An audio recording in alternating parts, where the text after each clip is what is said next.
வணக்கம். திசைகளின் 10 மணி செய்திகள். சிலாங்கூர் முதல்வரை நேரில் சந்தித்து கோரிக்கை மனு வழங்கும் முயற்சி தோல்வி. அரசியல் செயலாளரின் சிறப்பு அதிகாரியிடம் ஒப்படைப்பு. சிலாங்கூர் மாநில முதல்வர் டத்தோஸ்ரீ அமீருடின் ஷாரிக்கு வெள்ள பிரச்சினை தொடர்பான கோரிக்கை மனுவை சமர்ப்பிக்கும் தமன் ஸ்ரீ முடா குடியிருப்பாளர்களின் முயற்சி தோல்வியடைந்தது. அந்த ஆவணம் அவரது அதிகாரியிடம் மட்டுமே ஒப்படைக்கப்பட்டது. அமீருடின் ஷாரியை நேரில் பார்க்க முடியவில்லை. குடியிருப்பாளர்களின் நிகராளியான உமாகாந்தன் கிருஷ்ணன் அந்த கோரிக்கை மனுவை அமீருடின் ஷாரியின் அரசியல் செயலாளரின் சிறப்பு அதிகாரி முகமது ஃபிர்டவுஸ் ஷீர் முகமட்டிடம் பீடோர் கம்போங் கோல்ஸ்ட்ரீம் செல்லும் சாலையோரத்தில் இன்று பிற்பகலில் ஒப்படைத்தார். ஷா அலாமிலிருந்து பேருந்தில் வந்திருந்த சில குடியிருப்பாளர்களும் அப்போது உடனிருந்தனர். தங்கள் பகுதியில் நீடித்து வரும் வெள்ள பிரச்சினைக்கு உடனடி தீர்வு காண கோரியே அந்த மனு சமர்ப்பிக்கப்பட்டதாக உமாகாந்தன் செய்தியாளர்களிடம் தெரிவித்தார். தமன் ஸ்ரீ முடா குடியிருப்பாளர்கள் அடிக்கடி வெள்ளத்தால் பாதிக்கப்படுவதாகவும் தீர்வுக்காக காத்திருக்க இனியும் அவர்களுக்கு நேரமோ தெம்போ இல்லை என்றும் அவர் கூறினார். தமன் ஸ்ரீ முடா, புக்கிட் கமுனிங், பத்து லாப்பான் ஆகிய பகுதிகளில் வெள்ள பிரச்சனையை முடிவுக்கு கொண்டுவர நிரந்தர தீர்வு வேண்டும் என்றும் அவர் வலியுறுத்தினார். ஷா அலம் தமன் ஸ்ரீ முடாவில் ஏற்பட்ட வெள்ளம் தொடர்பான பிரச்சனையை தீர்க்க உள்கட்டமைப்பு ஆட்சிக்குழு உறுப்பினர் இசாம் ஹஷீமை சிலாங்கூர் மாநில முதல்வர் அமீருடின் ஷாரி அறிவுறுத்தியுள்ளார். ஐர்குனிங் இடைத்தேர்தலுக்காக பரப்புரை பணிகளில் தீவிரமாக இருக்கும் அமீருடின் ஷாரியிடம் கோரிக்கை மனுவை சமர்ப்பிக்க தமன் ஸ்ரீ முடா, புக்கிட் கமுனிங், பத்து லாப்பான் ஆகிய பகுதிகளைச் சேர்ந்த குடியிருப்பாளர்கள் எதிர்ப்பு தெரிவித்ததை அடுத்து அவர் இந்த நடவடிக்கையை மேற்கொண்டார்.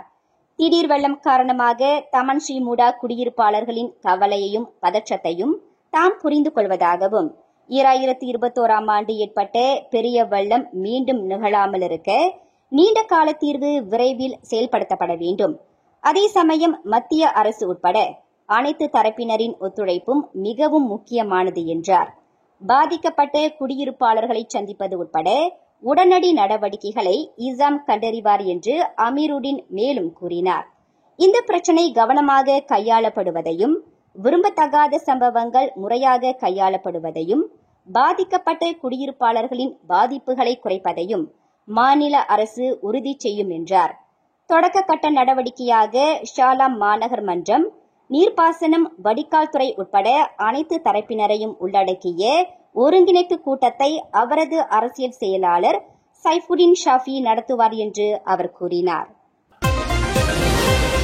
கிம்மா எனப்படும் மலேசிய இந்திய முஸ்லிம் காங்கிரஸ் ஐர்குனிங் சட்டமன்ற இடைத்தேர்தலில் பரிசான் நேஷனல் வேட்பாளர் டாக்டர் முகமது யூஸ்ரி பக்ரிக்கு ஆதரவளிக்க களத்தில் இறங்க உள்ளது.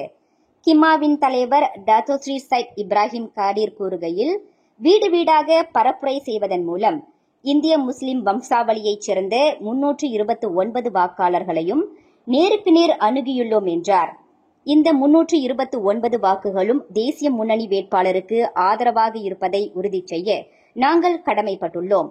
இந்திய முஸ்லிம் சமூகம் இதற்கு முன்பு நடந்த ஒவ்வொரு தேர்தலிலும் சராசரியாக 85 விழுக்காடு வாக்களிக்கும் பதிவை கொண்டுள்ளது.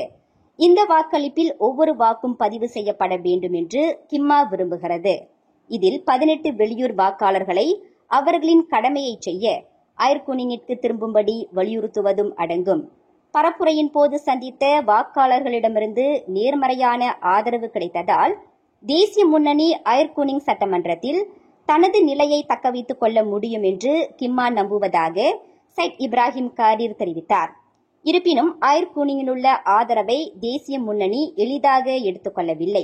மேலும் வாக்காளர்களை வாக்களிக்க செய்ய தொடர்ந்து முயற்சிகளை மேற்கொள்ளும். கிம்மா அம்னோவின் கூட்டணி கட்சியாகும். மேலும் தேசிய முன்னணியுடனான அரசியல் ஒத்துழைப்பில் இந்திய முஸ்லிம் சமூகத்தின் பிரச்சினைகளை வெளிப்படுத்துவதிலும் முக்கிய பங்கு வகிக்கிறது என அவர் மேலும் கூறினார். 2026 ஆண்டு மலேசியாவுக்கு வருகை புரியும் ஆண்டு திட்டத்தை மேலும் தீவிரப்படுத்தும் நோக்கில் 45 மில்லியன் சுற்றுலா பயணிகளை ஈர்க்க மலேசிய சுற்றுலாத்துறை இலக்கு முடிவு செய்துள்ளது. கடந்த ஆண்டு மலேசியாவுக்கு 38 மில்லியனுக்கும் அதிகமான சுற்றுலா பயணிகள் வருகை தந்ததை அடிப்படையாக கொண்டு இந்த இலக்கு சாத்தியமாகும் என்று அதன் தலைமை இயக்குனர் மனோகரன் பெரியசாமி நம்பிக்கை தெரிவித்தார். இந்த ஆண்டு பிப்ரவரி வரை மலேசியாவுக்கு வந்த சுற்றுலா பயணிகளின் எண்ணிக்கை 31.3 விழுக்காடு அதிகரித்து 6.7 மில்லியனாக உயர்ந்துள்ளது. இதில் சிங்கப்பூர், சீனா, இந்தியா ஆகிய நாடுகளைச் சேர்ந்தவர்களே முக்கிய பங்களிப்பாளர்கள் ஆவர். இந்த சுற்றுலா பயணிகளின் வருகை போக்கை பார்க்கும்போது 45 மில்லியன் சுற்றுலா பயணிகள் என்ற இலக்கை அடைய முடியும் என்று தமது தரப்பு மிகவும் நம்பிக்கை கொண்டுள்ளதாக மனோகரன் குறிப்பிட்டார். இந்த இலக்கை அடைய சுற்றுலா பொருட்கள் உற்பத்தியாளர்கள், மாநில அரசு உட்பட அனைத்து தொழில்துறை பங்குதாரர்களின் ஒத்துழைப்பும் மிகவும் முக்கியமானது என்று அவர் தெரிவித்தார்.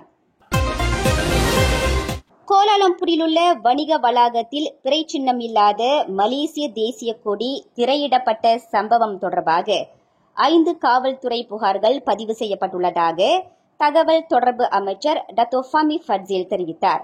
லெம்பா பந்தாய் நாடாளுமன்ற உறுப்பினருமான அவர் இந்த புகார்கள் நேற்றிரவு சிமாந்தான் காவல் நிலையத்தில் மக்கள் நீதி கட்சி நிகராளிகளாலும் லெம்பா பந்தாய் அம்னோ கட்சியின் நிகராளிகளாலும் தாக்கல் செய்யப்பட்டன என்றார். முத்திரை, கொடி, பெயர் சட்டத்தின் கீழ் இந்த சம்பவம் குறித்து காவல்துறை விசாரணை நடத்த வேண்டும் என்பதற்காக இந்த புகார்கள் பதிவு செய்யப்பட்டுள்ளன. இந்த விவகாரத்தில் சட்டமீறல் ஏதும் கண்டறியப்பட்டால் கடுமையான நடவடிக்கை எடுக்க வேண்டும் என்று அமைச்சர் கேட்டுக்கொண்டார்.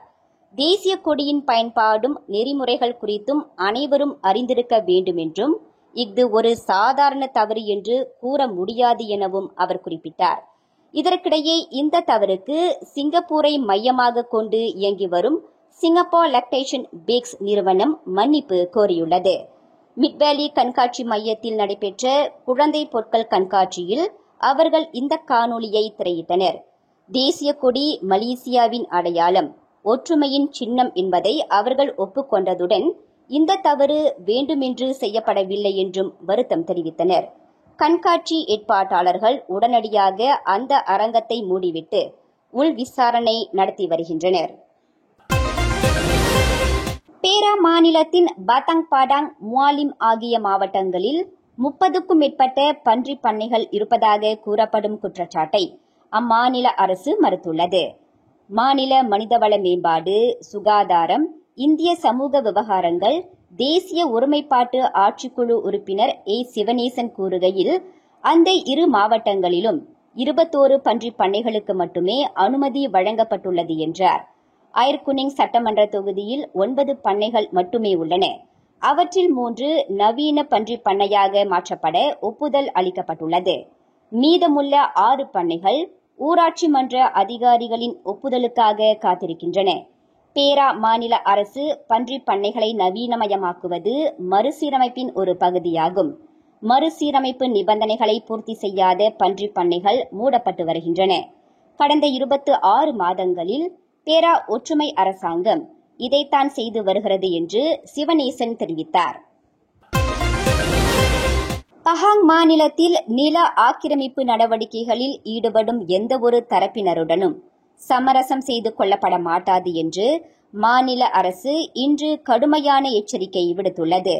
இதுபோன்ற வழக்குகளில் மாநில அரசு உரிய நடவடிக்கை எடுக்கவில்லை என்ற குற்றச்சாட்டுகளையும் பஹாங் மாநில முதல்வர் டத்தோஸ்ரீ வான் ரோஸ்டி வான் இஸ்மாயில் மறுத்தார். 2023 முதல் அபராதம் விதிக்கும் முறை ஒழிக்கப்பட்டு குற்றவாளிகள் நேரடியாக நீதிமன்றத்தில் நிறுத்தப்படுகிறார்கள் என்றார். பெற்றோர்கள் தங்கள் பிள்ளைகள் இணையம், சமூக ஊடகங்கள் போன்றவற்றை பயன்படுத்துவது உட்பட அவர்களின் அனைத்து நடவடிக்கைகளையும் தொடர்ந்து கண்காணிக்க வேண்டும் என்று மகளிர், குடும்பம், சமூக நல மேம்பாட்டு அமைச்சர் டத்தோஸ்ரீ நான்சி சுக்ரி வலியுறுத்தினார். சிறுவர்களும் இளைஞர்களும் ஆரோக்கியமற்ற செயல்களிலோ அல்லது தகாத நடத்தைகளிலோ ஈடுபடுவதை தடுக்க இஃது அவசியம். தற்போதைய சட்ட அமலாக்கம் இந்த பிரச்சனையை கட்டுப்படுத்த போதுமானதாக இல்லை என்பதால் குடும்ப அமைப்பிலிருந்தே இந்த விழிப்புணர்வு தொடங்க வேண்டும் என்றும் அவர் கூறினார்.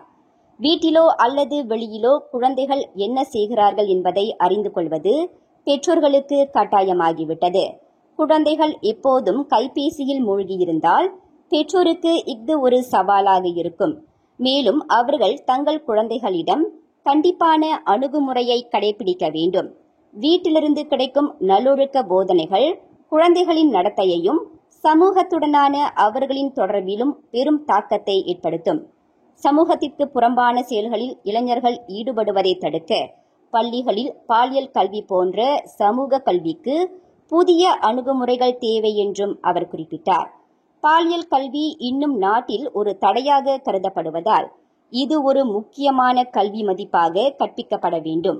இதில் பெற்றோர்களும் பங்கேற்க வேண்டும் என்றும் அவர் வலியுறுத்தினார். எதிர்வரும் மே, அக்டோபர் மாதங்களில் நடைபெறவிருக்கும் ஆசியான் உச்சநிலை மாநாடுகளின் போது அரசு ஊழியர்களுக்கு வீட்டிலிருந்து பணிபுரியும் முறையையும் பள்ளி மாணவர்களுக்கு வீட்டிலிருந்து கற்றல் கற்பித்தல் முறையையும் அமல்படுத்தும் திட்டத்திற்கு கியூபெக்ஸ் முழு ஆதரவு தெரிவித்துள்ளது. போக்குவரத்து நெரிசலை குறைக்கும் நோக்கில் வெளியுறவு அமைச்சர் டத்தோஸ்ரீ முகமது ஹசான் முன்வைத்த இந்த யோசனை ஒரு புத்திசாலித்தனமான செயலூக்கமான நடவடிக்கை என்று கியூபெக்ஸின் தலைவர் டாக்டர் அர்னான் மாட் கூறியுள்ளார். சமீபத்தில் சீன அதிபர் ஜி ஜின்பிங்கின் அதிகாரப்பூர்வ வருகையின் போது பல முக்கிய சாலைகள் மூடப்பட்டதால் மக்கள் அன்றாட வாழ்வில் சிரமங்களை சந்தித்தனர்.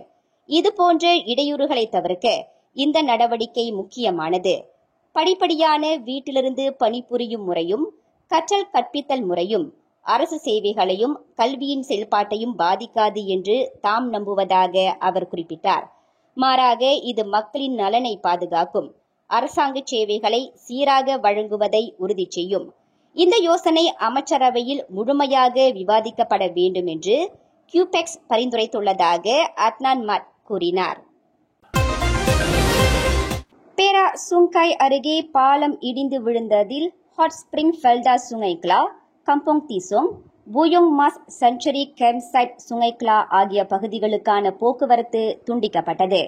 இச்சம்பவத்தால் சுல்தான் அஸ்லான் ஷா பாலிடெக்னிக் மாணவர்கள் 81 பேர் உட்பட மொத்தம் 136 பேர் இன்று சிக்கி தவித்தனர். பேரா மாநில தீயணைப்பு மீட்புத்துறையின் உதவி இயக்குநர் சபரோட்ஜி நோர் அஹ்மத் கூறுகையில், இந்த சம்பவம் குறித்து காலை 10:46 மணிக்கு தமது தரப்புக்கு தகவல் கிடைத்ததாக குறிப்பிட்டார். மாற்றுப்பாதையை பயன்படுத்தி இன்று அவர்களை வெளியே கொண்டு வர மற்ற அமைப்புகளுடன் இணைந்து செயல்பட உள்ளதாக சபரோட்ஜி தெரிவித்தார். கட்சியின் தேர்தல் முடிவுகளின் வெளிப்படைத்தன்மை குறித்து எழுந்த சர்ச்சைகளையும் குற்றச்சாட்டுகளையும் தொடர்ந்து மக்கள் நீதி கட்சியின் மத்திய தலைமைத்துவ மன்றத்தின் சந்திப்பு கூட்டம் இந்த புதன்கிழமை நடைபெறவுள்ளது. இது அவசர கூட்டம் அல்ல என்றும் 7 நாட்களுக்கு முன்பே MPP உறுப்பினர்களுக்கு அறிவிப்பு அனுப்பப்பட்டு விட்டதாகவும் PKR பொதுச் செயலாளர் டாக்டர் ஃபுசியா சாலே தெரிவித்தார். கட்சியின் அரசியலமைப்பின்படி MPP உறுப்பினர்கள் சிலர் கூட்டத்தை கோரியுள்ளனர். இது வழக்கமான மாதாந்திர கூட்டம் அல்லாமல் MPP உறுப்பினர்களின் கோரிக்கையின் பேரில் கூட்டப்படுகிறது. இதற்கிடையில் நடைபெற்று வரும் உட்கட்சி தேர்தலில் முறைகேடுகள் நடந்துள்ளதாக கூறப்படும் குற்றச்சாட்டுகள் குறித்து விவாதிக்க அவசர MPP கூட்டம் புதன்கிழமை நடைபெறும் என்று ஓர் இணையதளம் செய்தி வெளியிட்டது. MPP உறுப்பினர்களில் 1/3 எழுத்துப்பூர்வமாக கோரிக்கை விடுத்தால் கூட்டத்தை நடத்தலாம் என்ற கட்சியின் அரசியலமைப்பின்படி இந்த கோரிக்கை விடுக்கப்பட்டுள்ளதாகவும் அந்த செய்தியில் குறிப்பிடப்பட்டுள்ளது. டாக்டர் ஃபுசியா இந்த கோரிக்கைக்கு பதிலளிக்கும் விதமாக அறிவிப்பு ஒன்றை வெளியிட்டுள்ளார். இந்த கூட்டத்தை நடத்த PKR தலைவர் டத்துஸ்ரீ அன்வார் இப்ராஹிமின் ஒப்புதலும் பெறப்பட்டுள்ளது. முன்னதாக PKR 2025 தேர்தலில் போட்டியிட்ட சில வேட்பாளர்கள் தேர்தல் முடிவுகளிலும் செயல்முறையிலும் வெளிப்படைத்தன்மை குறித்து கேள்விகள் எழுப்பப்பட்டதை தொடர்ந்து கட்சி தேர்தல் குழுவுக்கு அதிகாரப்பூர்வமாக மேல்முறையீடு செய்துள்ளனர். மேலும் செய்திகளை தெரிந்து கொள்ள கீழே இருக்கும் பெல் பட்டனை அழுத்துங்கள். உங்கள் மகிழ்ச்சியை வெளிப்படுத்த லைக் மற்றும் ஷேர் செய்யுங்கள். தொடர்ந்து திசைகளோடு இணைந்திருக்க சப்ஸ்கிரைப் செய்யுங்கள்.